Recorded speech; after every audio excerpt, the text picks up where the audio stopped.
Croeso nôl. Wel, roedd y cyfweliadau yn neuadd Llandw. A dyma sut ath hi. A'r cyntaf i fynd I mewn at y beirniaid oedd Asiog a Hir. Sut wyt ti, Asiog? Dwi'n bach yn nerfus, i bod yn honest. Dim eisiau bod. Paid o bod yn nerfus. Beth wedi digwydd I chi ers y rownd gyn Derfynol? Mae wedi bod yn brysur iawn achos dwi wedi gadael y BBac ar ôl 19 mlynedd. Oedd hwn yn newid mawr I mi, i bod yn honest. Mae fel gadael dy fam neu rhywbeth fel yna. Ond, ie, ar ôl mis nawr, ni'n yn y broses fy Ngwraig a fi, ni'n sefydlu cwmni newydd, asiantaeth gyfathrebu. A mae llwyth o waith I wneud. Ydych chi am defnyddio'r Cymraeg yn y busnes hefyd? O gosiau, bydd y cwmni hollol dwyieithog o ddechrau. Mae nifer fawr o bobl yn dysgu Cymraeg, ond os dim llawer mewn gwirionedd yn cyrraedd rygilder a meistroli'r iaith. Beth yw'r gyfrinach yn credu? Os dwi'n siarad yn hollol onest, dwi ddim yn meddwl dwi wedi meistroli'r iaith Gymraeg. Dwi ddim.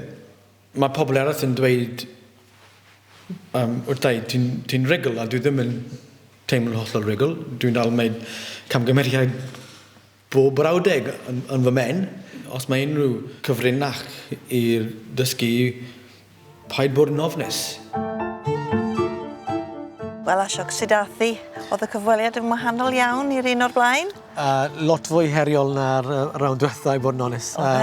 Roedd yn couple of questions sy'n bach yn googlies fel yn deud yn cricket. Ddim yn disgwyl nhw. Ond lot mwy am y dyfodol sydd byddwn ni'n defnyddio'r teitl os byddwn ni'n llwyddiannus. So, dwi ddim really meddwl am hwnna. Dwi wedi meddwl am paratoi rai o'r tebion am y profiad a profiad ers y rownd diwethaf. Ond roedd yn eitha manol am y dyfodol.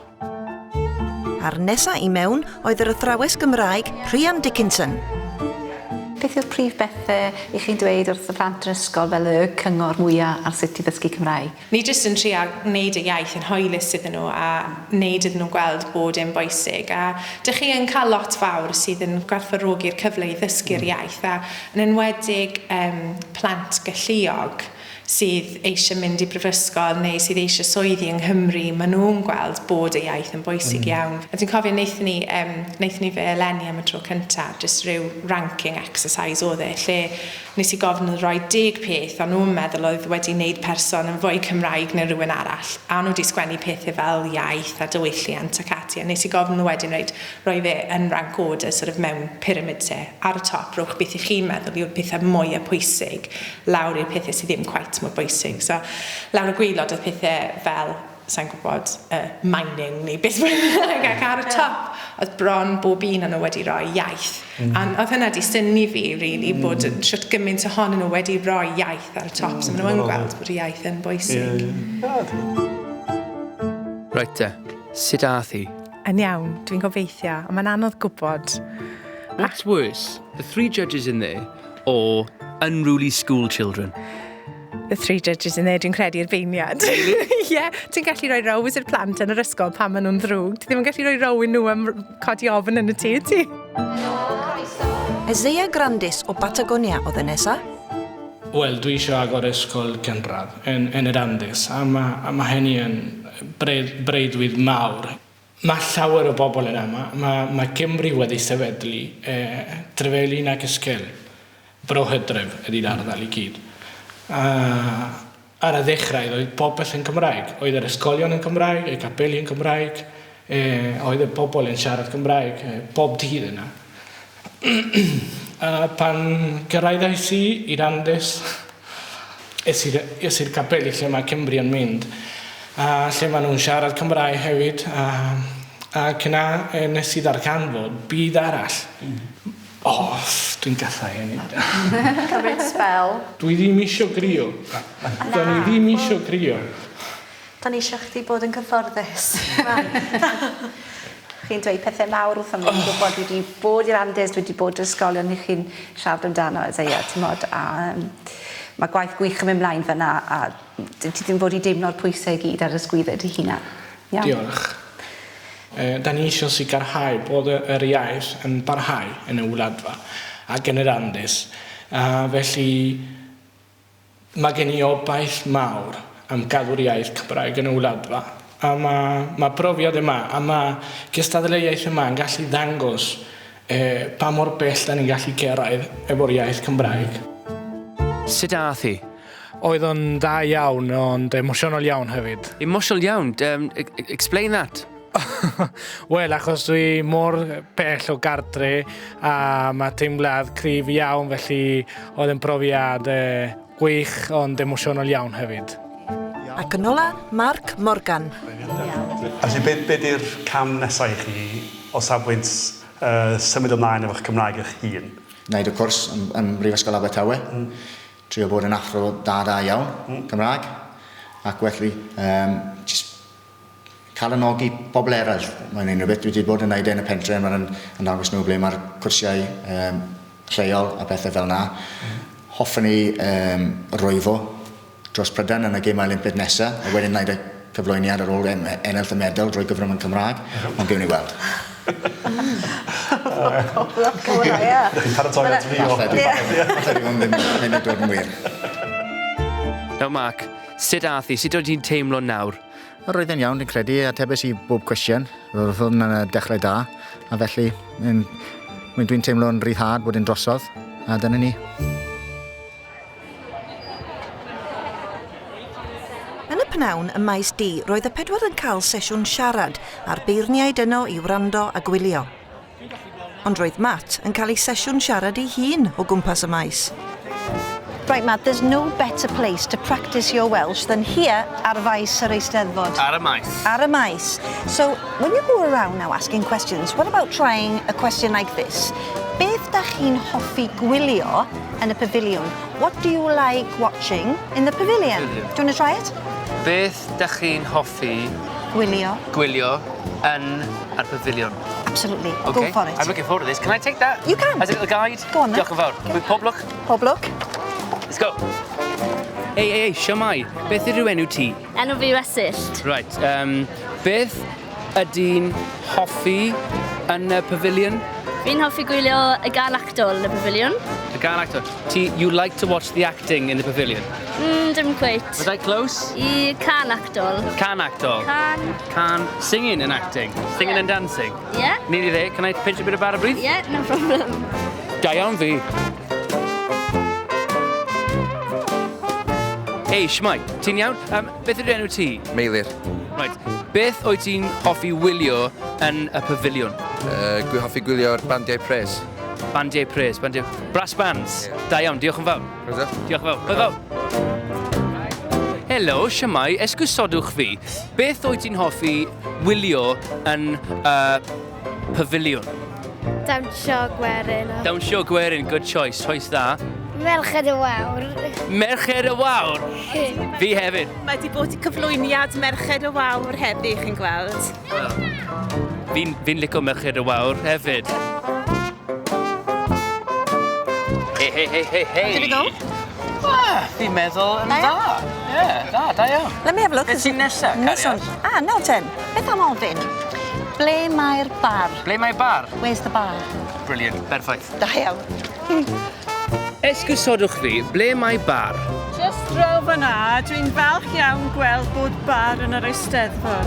Diolch yn fawr, Cariad. Diolch yn fawr. Hwyl fawr. Hwyl. Helo, siamai, beth yw'r enw ti? Lwri di. Esgwysodwch fi, ble mae bar? Mae'r bar ffordd at yr awyren, ond cyn cyrraedd yr awyren to'r dde. Diolch yn fawr. Diolch yn fawr. Hwyl fawr. Hwyl.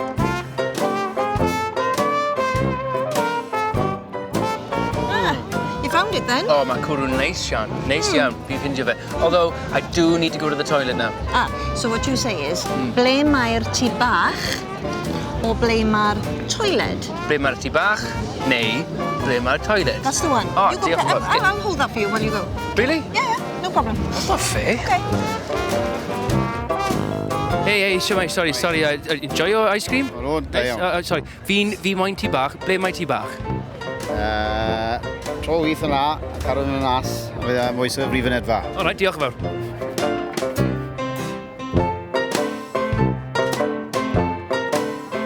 Siwmai merched, siwmai. Ble mae ti bach? Ble mae ti bach?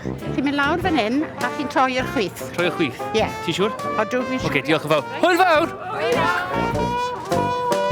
Fi'n dysgu Cymraeg, yn fi eisiau ti bach, dim bach. Ar, mae ti bach. Ble mae ti bach? Bancw ar y chwith. Ar y chwith? Ar y chwith. Diolch yn fawr. Diolch. A dyna'r ffordd i wella eich Cymraeg, ymarfer. Ond rwan, roedd yr awr fawr wedi dod. Roedd y seremoni yng Ngwesty'r Ber yn y Bontfaen. Yno efo nhw roedd teuluoedd a ffrindiau'r pedwar a hefyd noddwyr, sponsors y gystadleuaeth. Cyflwynydd y noson oedd Nia Roberts. Wel, croeso cynnes iawn i chi i un o seremonia pwysica yr Eisteddfod. Da ni gyd yn gwybod wrth gwrs,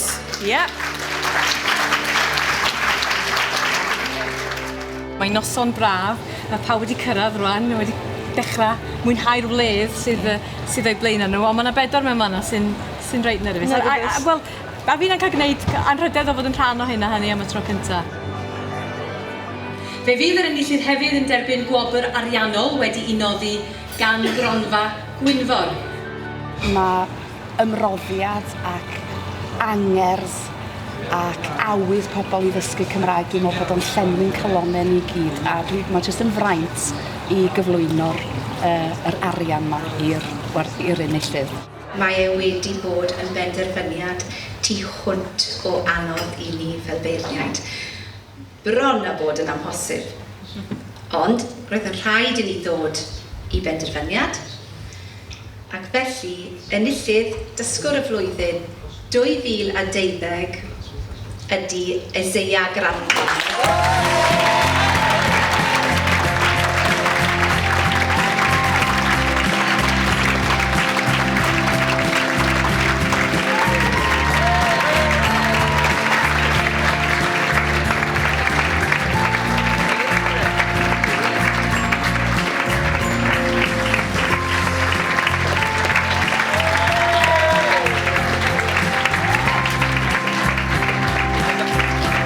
Dwi eisiau dweud diolch yn fawr iawn. A mae hynny yn gwobr i'r wladfa, nid I fi. Achos mae'r iaith yna, mae'r iaith yn bodoli yn y wladfa, mae tua 5,000 o bobl yn dal yn siarad Cymraeg, ond y rhan fwyaf I bobl hyn. Dyna pam da ni eisiau bobl ifanc I ddysgu'r iaith I sicrhau bod yr iaith yn parhau yn y wladfa hefyd.